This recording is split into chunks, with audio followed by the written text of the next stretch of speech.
Hello, friends. It is David Languli and Margaret Katz-Can here from the Deep Dive Leadership Deep Dive. Oh my gosh, it's all new. It's a particle, I David. know. I messed It's a it up already. particle. We're Wow, already jumbling. We're we're off already to the jumbling. races. Yeah, we're off to the races of this topic of today's episode, basically chasing particles around, which is like, the details are, what do we call this? The leadership deep dive or deep dive leadership? It's the former, not the latter. Leadership Deep Dive. Yes. Right. Yeah. But before we got on, Margaret and I we've been mentioning that we're sort of rebranding the show here, and now that it's goes LinkedIn Live, so it is more of a live show with our images, but then it also is going out on our podcasting platforms under a new brand. So there's a lot to deal with when you do something like this, and technology platforms, and finding why why Restream is crapping out on you, and why it works over there on Probably LinkedIn because for you me. said something mean about it on the air. Now it's going to crap out on you for sure. No, yeah. You hurt its feelings, David. Yeah. I heard it. Yeah, I did. I Yeah. did. So now it's just going to torture us. So these are like in life, in leadership, we call these particles. These are minutia that has to be attended to. That'd be one way of describing particles. Yeah, I think most of us have a certain level of competency at getting stuff done, going through details, and it might be, the moments where, I don't know, something goes wrong with an account and you have to call and wait forever and talk to somebody and get it handled. It might be remembering the things you're supposed to buy at the grocery store, right? And I do believe, David, that many people out there actually have brains that love details and that really feel very comfortable. So this podcast is really more for the rest of us who that's like a pea size. Well, yes, yes and no. Actually, this episode of the show is really for both those who are. And this is kind of counterintuitive, because you might think like, oh, I'm good with handling details, I can tune out.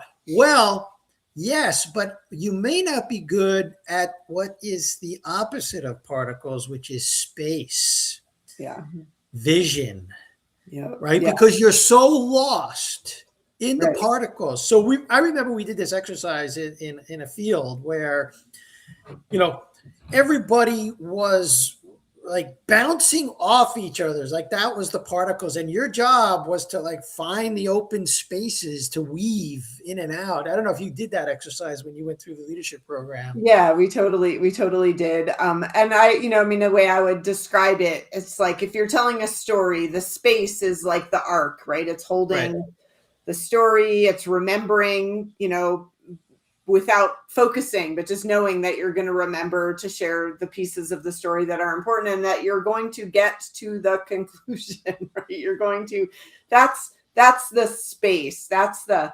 context, and the content, it's important. I mean, we can't live with only one of these things. But then there's the content, there's the little rabbit holes that you get into when you're telling the story, or when you're talking and you're like, wait, did that happen on Labor Day or Memorial Day? It was for sure holiday weekend. It was no, it was Labor Day. When you get into a particle of a detail that you can't get sorted out, that's probably a rabbit hole particle. But that's kind of the difference, the little details versus the whole big picture. And you need both. You really need both. You need both. It is a yes and. What I would say is that, myself included, it's easy to get lost in the particles. It's very tempting because our left brain is highly conditioned to deal with details and making sure everything lines up correctly. And again, it's important.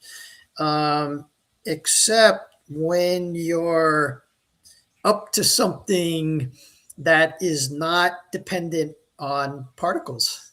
Yeah. Yeah. Like watching a sunset.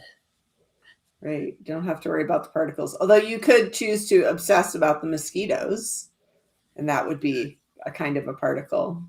Yeah, well, there'd be like an important particle. Like, so my wife and I are getting back into, some of you in the audience know we moved off the beach, and when we lived by the beach, we could easily get out to watch the sunset. But now we have to drive 10, 15 minutes and park and get out on the beach. So the one thing particle that's good to know is like, what time is sunset tonight? Like, that's an important particle. Right. But once you kind of know that, it's like, all right, well, sunset at 5:30, it's 5. Let's go. Yeah.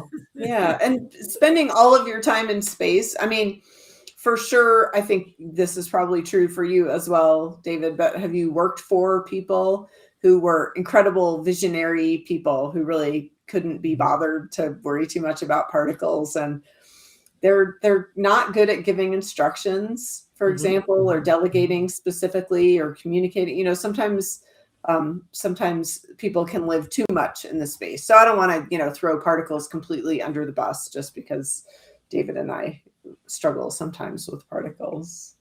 They're important still. Yeah. I mean, some of the work we do with leaders is kind of understanding their behavioral and communication preferences, and we use the DISC profile for that, and you can get a pretty good sense of whether you're particle oriented or people oriented using that assessment. Yeah. And on a leadership team, you need both. Right. You need both.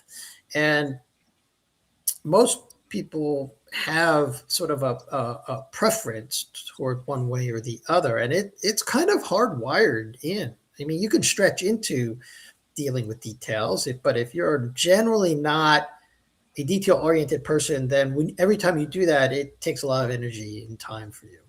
Yeah. Yeah. I feel like we can adapt. I mean, for sure, for me, when I supervised people, I felt like I had to, develop a lot more competency with details and particles and tracking things and holding different plots at the same time for my team members. I feel like you too, David, may have had some periods in your life where one thing or another has made the particles more overwhelming than they used to be. I spent most of my life, adult life, working life, managing particles. That's what managers do. Yeah. All right. Directors, we direct particles. And you over there. Yeah. Yeah. So I had a pretty good capacity for that. Although when I took my DISC, I scored very low on the C, the conscientious part of which deals with details and rational analytical type of analysis. But I did it for many, many years. It can be done. It was as I've matured and found my zone of genius. My zone of genius is not over there. Right. My zone of genius is more in being creative, like what Margaret and I are doing right now, like just having a conversation, like unrehearsed, but we're just talking about stuff, and or writing, or like the idea, like the whole idea of using Restream and bringing stuff live to you guys, like that was the creative spark that led us to even be able to do what we're doing now with you. But the details of making that happen is very difficult, actually. Right. But important. It's a lot of particles. Yeah. Yeah. And they can be high-tech things, right? They can feel where the challenges can be is like when something feels more techie or following the steps feels hard, or I don't know what the steps are. But it can also be very mundane, having to do something in your house or remember a series of tasks, or like finish things on a list. Like it doesn't have to be maybe partly a tech deficit with me is what I'm trying to say, but that's not the only reason sometimes. No, it can be something as simple as a grocery list, right? So some folks are list makers, which just helps you to keep track of things. I'm generally not a list maker. List maker. Oh, yeah. You're a list maker. Okay. Oh yeah, I'm a constant list maker. Yeah. Oh, that's good. I'm generally not. Although the one thing that I love, see, this is like where you can get creative with particles. Even like the one thing I love to create a list for is my grocery list because I do the shopping. But I use a 3x5 blank online index card, so very analog in the way I create my list, as opposed to Lillian puts.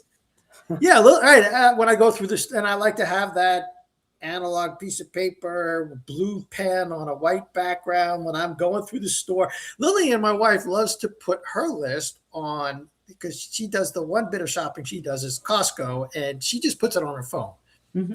And so she likes that. But either way, lists of things to do, lists of groceries to get. We live in the land of particles, and you create systems to deal with particles. The problem is that the systems that you create for dealing with particles don't usually work with people. That's true. But how do people? First, I just want to acknowledge I love what you're saying about, sometimes we can make a task more palatable for ourselves by expressing like, well, I want my blue pen or, my pink pen to write this with or whatever that looks like. But let's go back for a minute. Particles and people. Say more. How are particles and people? Well, we've talked about this in the past, but I like this. When you treat people like particles, you're turning people into objects. Okay. And that you're taking the humanity out of the people part of your life and your work. So this is also something like that we see a lot of with the hyper-rational saboteur and the stickler saboteur. So these folks are highly hyper-rational and detail-oriented, except they don't do so well with people because they look at people like objects to be managed like particles. It just doesn't work well in relationship. We've seen breakdowns. I've seen breakdowns with leaders who have this orientation, and they really struggle with relationships. Yeah, absolutely. Now, on the other hand, if you're so relationship focused all the time, then maybe the important tasks and the details within those tasks don't get accomplished on time, in good order, as they might need to be. So there's a balance here we're talking about. Yeah, I don't think it's any better for relationships to be the person who loses track of details of what's been asked of you to do, of what your jobs are. Right. I think you can err way too much in either direction. Right? Yeah. It's the preference for space versus towards the preference for particles. Those can go wrong in different ways, but in equal amounts, I would say. I remember, at various stages of my adult professional life where I was leading teams and had to attend to many details, like for clients and for the organization. So, I would hold weekly team meetings, a staff meeting or a team meeting, and we'd be going through things, and it would make me extraordinarily nervous when people did not write. They have a task that they've agreed to execute, except I don't see them taking notes. You ever do that when you're ordering in a restaurant? I can make you very nervous. Yeah. Often they get it right, which is always impressive, and then sometimes not so much. Yeah, not so much, right? So and there are some people I knew who have bear trap memories, and they can remember stuff like that. Yeah. But this is a very few in the world of people who just don't need to take notes. So one way of keeping track of your particles is to take notes about what needs to get accomplished. And another thing is to say, I would say, this is the people management, like the non-particle part of it. That's still part of it. Is like when you don't take notes, it makes me very nervous. Like that would be a way of approaching a person about, I like that about because you're something. not telling them that they're doing something wrong. Right. You're just talking about the impact on you. Right. which is Exactly. better. Yeah. So for people who aren't big fans of particles or who feel overwhelmed by particles, we've talked about one possible way to manage that, right? Which is to find some systems Yeah. that make you smile. For me, I think also putting a bookend, not making myself do something like for a whole day. That's really hard for me to do. Just, okay, I'm going to spend an hour or 15 minutes on this, just trying to get as far as I can. Yeah. If I'm making progress, I'll stick with it. But if I am getting frustrated, sometimes it's better to step away and come back. Like we did today. We did not solve our problem, did we, David? We did not solve our problem of LinkedIn Live and this Restream platform. So we said, let's just get on and try something. And Margaret's gonna post this live stream as soon as we get off here, and we'll see because she's been having some trouble with the Restream catching on her profile. So we're just sometimes you just have to do experiments. Right. That's another thing. Just try something different and see what happens. Yeah. Try something different. See what works. A lot of times we get caught up in the trying to figure it out. That can be very frustrating. Yeah. Especially when you're not figuring it out. That's a great leadership skill. Ask for help. Ask for help. Right? That's true. Maybe there's somebody in your life who's really good at this, or who at least is not averse. Maybe it's not just a zone of competence for them. Maybe it's a zone of excellence for them. Right. Right. So you can ask for help. So, I mean, we may need to go to Restream and ask for help because we're obviously a paying client of this service. So that's a good reminder. We may need, if we can't figure this out here shortly, we may have to ask them for help and see what's happening. So that's another great way to, when you're struggling with particles, bring the human element in, like ask for help from somebody else. Right. Mm-hmm. Add another human. And then the opposite way, when you are super focused on particles and that's your happy space and you're struggling with the humans, I feel like PQ is a great program there. It really is. The controller loves to control particles. The hyper-rational loves to analyze particles. The stickler wants to get all the particles right. There's a benefit in all of those things until they go on steroids and it starts to hurt relationships. And I've seen this time and time again. And also the avoider. So when it comes to particles, a lot of people, including myself, I notice, will avoid when I know that the particle hill is going to be long and messy and a slog. And so I'll do that tomorrow. But one thing you said earlier that I love, Margaret, was that sometimes, and we talk about this in the PQ program, sometimes you just take one small step. Yeah. You start. And you spend 10 minutes on it, 1 minute on it, 10 minutes on it. Right. Yeah. And if you're making progress, then you could keep going. And you'd be surprised. Sometimes there's great satisfaction in getting to the end. Yeah. And then you can celebrate. Or let's say you stop in 10 minutes and you got a little bit done. You celebrate. Yeah. So if you struggle with this, the PQ program is whatever side you're on, the PQ program, the Positive Intelligence Coaching Program, can help you because your inclination, whether your inclination is leaning toward more particles or your inclination is leaning more towards people, you can help get you more balance in your life and in your leadership with PQ. Yeah.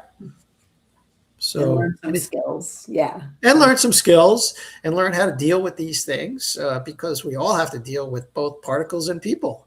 Yeah. Anything else, Margaret? No, I think we've said it. Now let's go see if we can get these particles to work. All right.